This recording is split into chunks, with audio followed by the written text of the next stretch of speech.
장입니다. 주께 동안 드리겠습니다.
아멘. 전능하사 천지를 만드신 하나님 아버지를 내가 믿사오며 그 위아들 우리 주 예수 그리스도를 믿사오니 이는 성령으로 잉태하사 동정녀 마리아에게 나시고 본디오 빌라도에게 고난을 받으사 십자가에 못 박혀 죽으시고 장사 안지 사흘 만에 죽은 자 가운데서 다시 살아나시며 하늘에 오르사 전능하신 하나님 우편에 앉아 계시다가 저리로서 산자와 죽은 자를 심판하러 오시리라. 성령을 믿사오며 거룩한 공예와 성도가 교통하는 것과 죄를 사하여 주시는 것과 몸이 다시 사는 것과 영원히 사는 것을 믿사옵나이다. 아멘.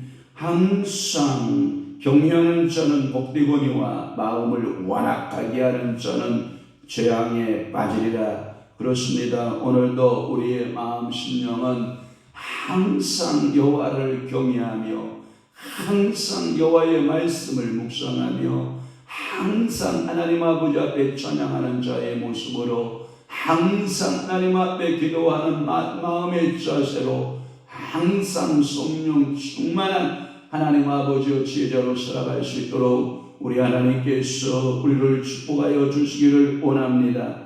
그러한 자에게는 복되다고 말씀하고 있으며 우리의 마음이 완악하게 하는 자는 재앙에 빠지리라 라고 말씀하고 있사오니 성령이여 오늘도 우리의 완악함을 제하여 주옵소서. 우리의 입술에 완악함이 있고 생각에 완악함이 있으며 우리의 마음에 완악함이 있고 우리의 행동에 완악함이 있나이다. 오늘도 살아계신 전능하신 나의 하나님 아버지여 오늘도 말씀 따라 은혜 따라 진리 따라 살아가는 성령의 사람들 믿음의 사람들이 다 되도록 은총 베푸시고 축복하시고 한량없는 성령의 사람으로 우리 하나님께서 복되게 하여 주옵소서. 우리 주님 영광을 받으심을 믿사옵고 예수 그리스도의 이름으로 축복하며 기도하옵나이다. 아멘. 하나님의 말씀 묵도하겠습니다. 예레미야 6장 16절 말씀부터 21절 말씀까지 우리 한 목소리로 합독하도록 하겠습니다. 예레미야 6장 16절에서부터 21절 말씀까지입니다. 시작. 여호와께서 이와 같이 말씀하시되 너희는 길에 서서 보며 이쪽 길고 선한 길이 어디인지 알아보고 그리로 가라. 너희 심령이 평강을 얻으리라 하나 그들의 대답이 우리는 그리로 가지 않겠노라 하였으며 내가 또 너희 위에 파수꾼을 세웠으니 나팔 소리를 들으라 하나 그들의 대답이 우리는 듣지 않겠노라 하였도다. 그러므로 너희 나라 들으라 우리들아 그들이 당할 일을 알라. 땅이여 들으라. 내가 이 백성에게 재앙을 내리리니 이것이 그들의 생각의 결과라. 그들이 내 말을 듣지 아니하며 내 율법을 거절하였음이니라. 시바에서 유향과 번곳에서 약품을 내게로 가져오면 어찌함이냐. 나는 그들의 번제를 받지 아니하며 그들의 이생 제물을 달게 여기지 않노라. 그러므로 여호와께서 이와 같이 말씀하시니라. 보라 내가 이 백성 앞에 정예물을 두리니 아버지와 아들들이 함께 거기에 걸려 넘어지며 이웃과 그의 친구가 함께 멸망하리라. 아멘. 오늘 저는 예레미야 6장 16절에서부터 21절 말씀을 중심으로 해서 회개를 거부함으로 결국 멸망했다라고 하는 말씀을 통해서 보내봤습니다. 회개를 거부함으로 결국 멸망이란 말씀입니다. 그러니까 우리에게 하나님께서 바라고 요청하는 것은 뭐예요? 회개하라. 무엇을 버리고 우상을 버리고 주께로 돌아와라. 너희가 세상적인 어떤 의지하고 있는 것들이 있거든 다 버리고 누구에게 돌아와라. 주께로 돌아오라. 그러면 살게 된다라고 하는 거예요. 하나님은 이스라엘의 죄와 그 벌을 계속적으로 지적하시는 하나님이에요. 왜 하나님께서 집요하게 이스라엘 백성들을 찾아오셔서 당신의 사랑하는 선지자를 통하여 집요하게 말씀하시는가? 그 이유는 회개를 촉구하기 위함이었다라고 하는 거예요. 그러나 이스라엘 백성들은 마음의 중심에서 회개하고자 하는 마음이 없어요. 선지자가 와서 얘기할 것을 요청하면 우리가 얘기할 것이 무엇이냐라고 말하는 거예요. 나는 회개할 것이 없다. 그러면서 회개를 거부할 때 결국 멸망으로 이르게 된다라고 하는 거예요. 그러니까 오늘도 우리가 하나님의 말씀에 회개하라. 천국이 가까이 왔다 라는 말씀을 들을 때 우리 마음을 완악한 마음을 가지면 된다 안 된다? 안 된다. 우리 주님 앞에 무슨 마음을 가져야 된다? 회개하는 마음을 갖고 늘 하나님 아버지 앞에 깨어 경성하여 기도하는 성도들이 되시기를 주님의 이름으로 축복합니다. 16절 말씀에 너희는 길에 서서 보며 이쪽 길 선한 길이 어디인지 알아보고 그리로 가라. 그리로 가라라는 말은 행하라. 오츠만니 책에 있어서 좌행참 여러 말이죠. 읽어보셨을 거예요. 제가 여러분들이 권면해 드렸어요. 좌행참. 내가 어디에 앉고 어디에 길로 가며 어떤 일을 할 것이냐라고 하는 것을 분명하게 우리에게 표지로 말씀하고 있는 책 중에 하나인데 두꺼운 책이 아니에요. 아주 소책자인데 그 메시지는 선명하고 뚜렷하게 우리에게 말씀하고 있거든요. 두 길이 있어요. 항상 우리에게 선택은 두 길이 있어요. 하나의 길은 뭐냐? 하나님의 길. 하나는 그 뭐예요? 생명의 길. 하나는 영생의 길. 하나는 멸망의 길. 하나는 영의 길. 하나는 육의 길. 항상 둘 중에 하나를 선택받게 되어 있어요. 그것은 뭐냐면 우리 하나님께서 우리에게 우리를 창조하시고 항상 두 가지 길 중에 하나를 선택하도록 만드셨는데 그게 뭐예요? 에덴 동산에 아담과 하와에게 주시면서 그 동산에서 너희는 뭐하라? 택하라. 뭘 택하냐? 선악과를 택할 것이냐 생명과를 택할 것이냐 라고 하는 선택을 주셨는음에도 불구하고 우리 인간은 뭘 선택해요? 선악과를 선택해요. 사단을 선택해버려요. 그 결과 이 땅에 원죄, 자본죄로 인하여서 멸망이 찾아오는 줄로 믿습니다. 그렇기 때문에 우리는 하나님 아버지 앞에 설 때마다 우리는 늘 나를 돌아보고 하나님 아버지 앞에 선한 길이 무엇이며 어떤 길이 생명의 길인가를 알아보고 행해야 된다라고 하는 거예요. 그와 같이 이스라엘 백성들도 두 가지 길에서 선택을 요청받는 거예요. 누구를 통해서? 선지자를 통해서 그 예레미야 선지자를 통해서 요청을 받고 있는 거예요. 현재 그들이 가고 있는 길은 그들이 마음대로 만든 곳으로 악한 길이다라고 하는 거예요. 그러면 너희들에게 있어서 예적 길이 있다. 그 예적 길은 뭐냐? 너희 믿음의 조상 아브라함이 갔던 길, 너희들의 성분 다윗이 갔던 그 길. 그러니까 여러분들이 신약의 마태복음 1장 1절에 보면 여러분 아브라함과 다윗의 자손 예수 그리스도의 계보라, 예수 그리스도의 세계라 이렇게 여러분 마태복음 1장 1절을 이렇게 말씀하고 있잖아요. 그와 같이 이 아브라함이 갔던 그 길 또한 누가 가는 그 길? 다윗이 가는 그 길이 무슨 길이다? 옛적 길, 순수한 믿음의 길, 생명의 길. 또 하나 그의 아들들 아브라함과 이삭과 야곱이 갔던 족장들의 길, 그것이 옛적 길이다. 생명의 길이다. 하여튼 현재 그들이 가고 있는 악한 길을 버리고 옛 조상들이 행하던 선한 길로 돌아서라라고 하는 회개의 촉구의 메시지인 줄로 분명히 믿습니다. 아멘. 또 하나는 17절 말씀입니다. 17절에 보면 너희 위에 바스꾼을 세웠다라고 하는 것은 여호와의 권면이에요. 여호와께서 바스꾼으로 나타나 있는데 이 바스꾼은 아마도 예레미야 선지자와 같은 그러한 선지자를 말하고 있는 걸로 추석은 하고 있어요. 그 말은 뭐냐면 시대를 깨우고 있는 거예요. 사망의 길로 향하여 가고 있는 그 사망의 길에 서 있는 자를 이제 하나님께서는 생명의 길로 가라고 바스꾼이신 선지자를 통해서 말씀하고 있다라고 하는 거예요.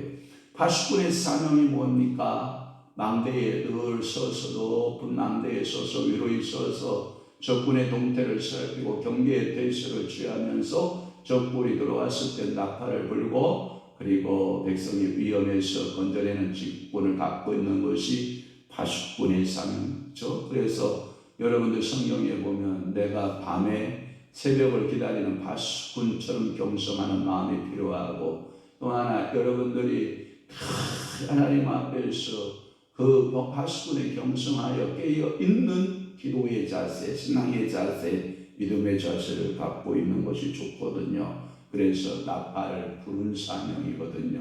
그 말의 의미는 어떤 사람의 비밀과 어떤 사람이 가지고 있는 그 비밀들을 나팔을 불어서 떠들면 안 되겠지만 그러나 적군이 쳐들어온다 라고 하는 나팔은 불어야 된다, 안 불어야 된다? 불어야 된다. 그래서 적군의 소식들에 대해서는 나팔을 불어서 백성을 깨우는 것이 예언자의 사명이요. 이것이 항상 경계의 말씀을 주는 예언자들은 그 바스꾼의 소리를 어떻게 해야 돼요? 들어야 돼요. 그래서 세웠다. 그런데 그들은 들어요? 듣지 않아요? 듣지 않겠노라 하노라. 그들의 대답은 듣지 않겠다는 거예요. 그 말은 뭐냐면 여러분 믿음은 들음에서 나잖아요. 그러면 들으면 뭐예요? 회개를 요청하잖아요. 그런데 안 들어요. 그러면 회개할 줄 알아요? 회개하지 못해요. 회개할 줄 모르는 백성의 모습이에요. 또 하나 18절 말씀에 보면 그러므로 너희 나라들아 들으라 무리들아 그들이 당할 일을 알라. 거기에 보면 너희 나라들아 라고 할 때 열방은 들으라 라고 되어 있고 또 하나 무리들아 라고 하는 말 이중들은 들으라 이렇게 되어 있거든요. 나라들은 세계 만방을 가리킨다고 보고요. 무리들은 이스라엘 이중을 가리킨다고 보는 게 좋지만 그러나 이 말씀에서는 이런 게 좋을 것 같아요. 이스라엘 이중과 이스라엘 전체 이중. 그러니까 이 열방 하면 이스라엘 전체 우리를 말하는 것이고 우리들아라고 하는 것은 그 예루살렘에 제한되어서 살고 있는 6장 1절에 보면 베냐민 사람들아 라고 할 때 이 베냐민 사람들 베냐민 자손들아 라고 하는 그 이야기 그 가능성이 많다. 그러니까 오늘도 여러분 복음은 개인적 구원과 복음은 사회적 구원을 동반한다라고 생각해요. 그러니까 신학적 논쟁을 벌이면 돼요? 안 돼요? 안 돼요. 복음은 개인적 구원만 적용된다 이렇게 말해도 안 되고 구원은 사회 구원 쪽으로 적용만 해도 안 된다. 주 예수를 믿으라 그리하면 너라고 하는 개인적 구원이 먼저 우선순위인 것은 사실이지만 그러나 내 집이 구원을 받으리라 하는 이 사회적 구원도 이루어진다라고 하는. 그래서 열방 이중 나라들아 무리들아 이렇게 설명하고 있는 거예요. 또 하나는 뭐냐면 19절의 말씀에 보면 땅이여 라고 하는 말씀이 나와요. 땅이여 들으라 라고 하는 말은 열방을 증인으로 부르신 하나님은 여지없이 다시 땅의 중심에 서 있는 그 땅의 역사로 말씀하고 있는데 그것은 유다에게 내리시려는 하나님의 심판의 증인으로 뭘 부르냐? 땅아 너희의 그 땅이 다 고토의 땅이 될 것이다. 그렇게 사람이 많았던 그 성읍은 가시와 엉겅퀴가 뒤덮이게 될 것이고 시랑과 타조들이 거늘고 여우가 뛰노는 사반이 토끼가 뛰노는 그러한 곳이 될 것이다. 황폐한 땅으로 변할 것이다. 왜? 그 땅에 살고 있었던 모든 거민들이 어디로 끌려가게 될 것이니까 바벨론으로 끌려가게 될 것이다. 그러니까 너는 그 땅으로 뭘 삼아라? 주인으로 삼아라. 그래서 실질적으로 이 에레미야가 땅을 매입을 하게 돼요. 그리고 그들의 자손에게 봉인해 놓는 거예요. 왜? 하나님은 이들의 백성들을 싹 쓸어갈 때 땅의 증인이 되어서 그것을 증명하는데 70년이 차기만 하면 어떡한다? 그 땅이 회복받는다는 거예요. 예루살렘 성이 회복받고 이스라엘이 회복받게 된다. 그때에 너희들의 땅 문서가 유효한 역할을 할 것이다. 그러니까 땅들아 들으라 이렇게 말씀하고 있는 거예요. 땅이여 들으라 라고 하는.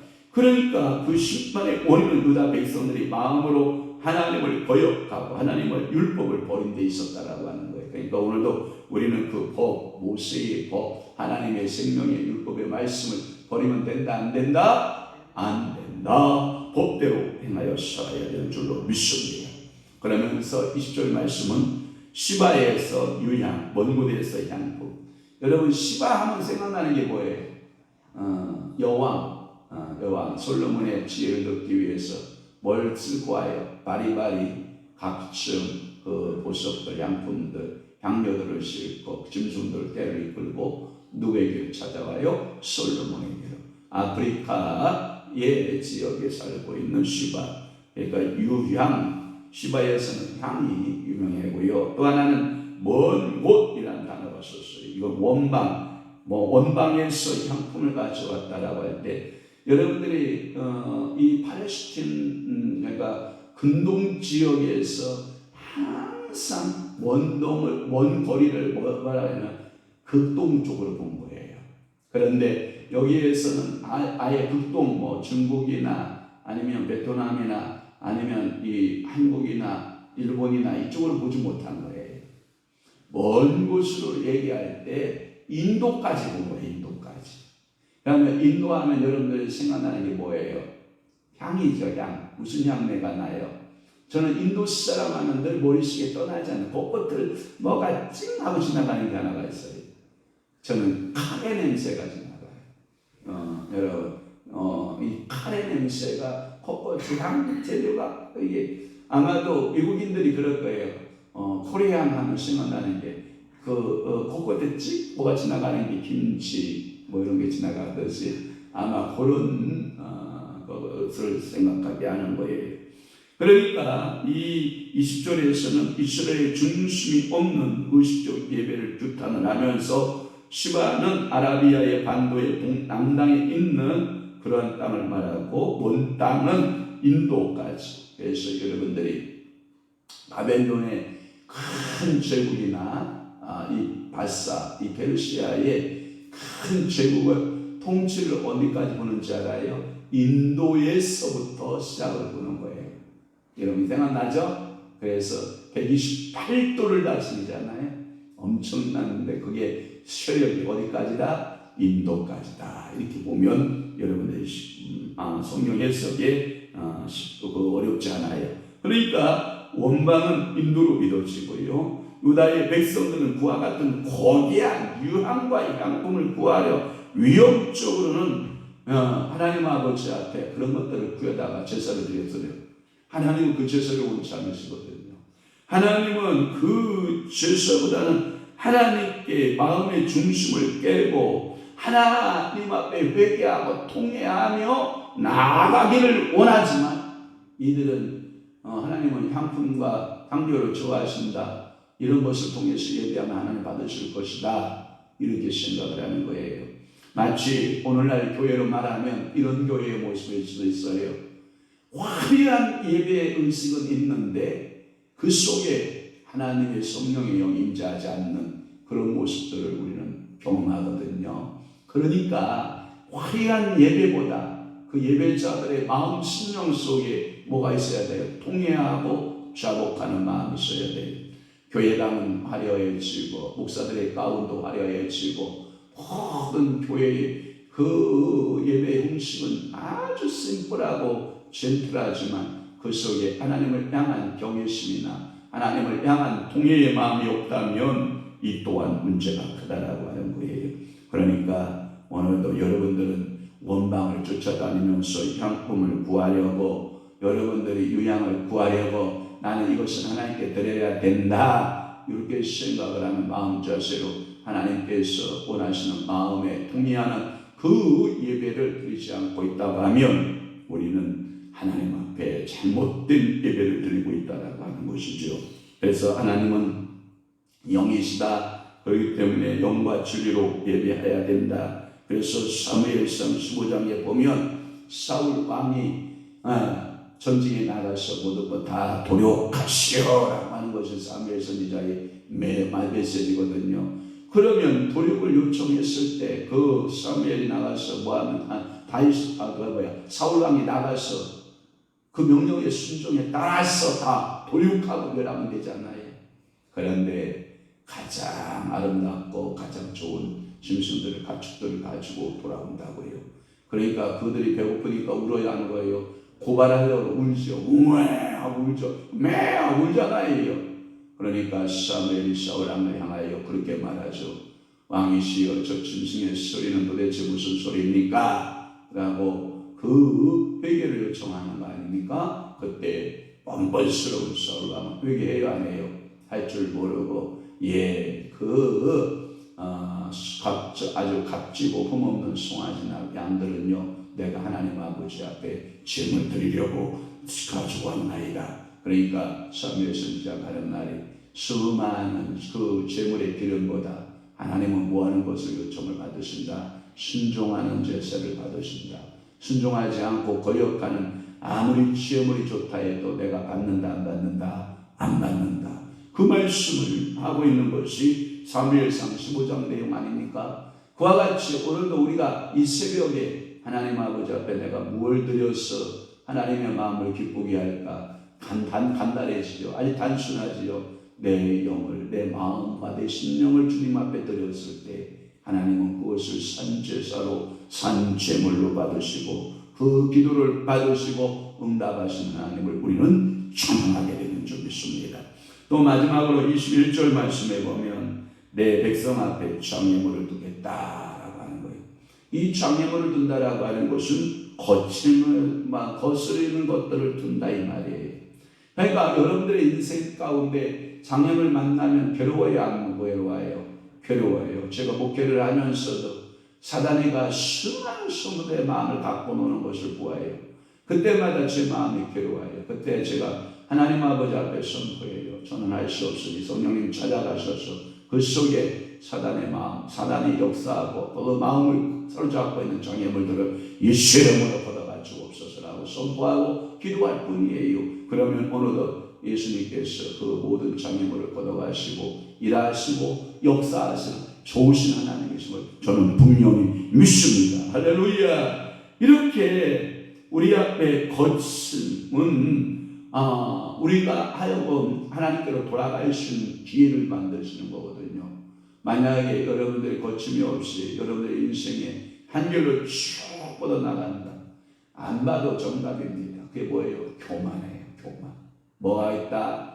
교만이 있다. 우리 삶 속에 뭐가 찾아온다? 교만이 쳐들어온다. 그러니까 하나님은 우리에게 이 장애물, 거치는 것을 두어서 누구로? 하나님을 전적으로 신뢰하고 하나님을 우리하도록 역사하신 하나님인 줄로 믿습니다. 이와 같은 거침에서도 아버지와 아들 간의 친밀한 사이에도 서로를 구원하지 못하고 같이 거기에 꽂혀 멸망하고 이웃과 친구 사이에도 걸려서 서로 멸망한다. 21절 한번 다 함께 봐요. 시작. 그러므로 여호와께서 이와 같이 말씀하시니라. 보라, 내가 이 백성 앞에 장애물을 두리니 아버지와 아들들이 함께 거기에 걸려 넘어지며 이웃과 그의 친구와 함께 멸망하리라. 그러니까 어느 누구든지 아버지와 아들 가운데 아버지가 지혜로우면 하나님 앞에 회개하고 장애물 치울 수 있잖아요. 그런데 아버지와 아들이 쌤이란 말은 같다, 이코로 똑같다, 수학 기호로는 여러분 이코로 또는 쌤 같다. 또 하나는 뭐냐면 그 친구와 이웃들이 똑같다. 깨어있는 자가 있다 없다? 없다. 그래서 어떡한다? 함께 멸망의 구렁텅이로 간다. 성경에 이런 말씀 있어요. 예수님이 이런 말씀하셨어요. 소경이 멀리 누구를 인도하여?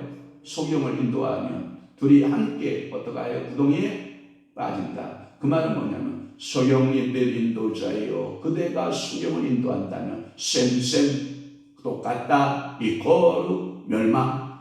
그와 같이 오늘도 여러분들 제가 깨어있지 못하면 여러분들은 어떻게 해야 돼요? 깨어있어야 되고, 여러분들이 깨어있지 못하면 저라도 어떻게 해야 돼요? 깨어있어야 되고. 더욱더 좋은 것은 뭐예요? 저도 깨어있고 여러분도 깨어있고 아내도 깨어있고 남편도 깨어있고, 남편이 잠을 자고 있으면 아내가 깨어있든지 아내가 깨어있지 못하면 남편이 깨어있다든지, 이러한 부모가 깨어있든지 자녀가 깨어있든지 하나님 앞에 지도자들이 깨어있든지 백성들이 깨어있든지 하나님이여 이 나라를 긍휼히 여기시고 하나님이여 회개함으로 주님 앞에 나가기를 원합니다. 거부하면 멸망밖에 없습니다. 회개를 거부하면 결국은 뭐밖에 없다? 멸망밖에 없습니다. 그러니까 하나님 아버지 앞에 우리 마음을 드리고 통회하고 자복하고 회개하고 나아가 하나님의 역사를 이루어가는 성령의 사람들 다 되시기를 주 예수의 이름으로 축원합니다. 축복합니다. 기도하겠습니다. 좋으신 아버지 하나님, 오늘도 하나님 아버지 앞에 통회하며 자복하며 회개하는 마음을 주옵소서. 성령이여 우리의 마음을 사로잡아 주옵소서. 오늘도 하나님 아버지 앞에 믿음에 행한 선한 일들을 통하여 하나님의 마음을 돌이킬 줄 아는 성령의 사람들 되도록 은혜 베풀어 주옵소서. 오늘도 깨어있게 하소서.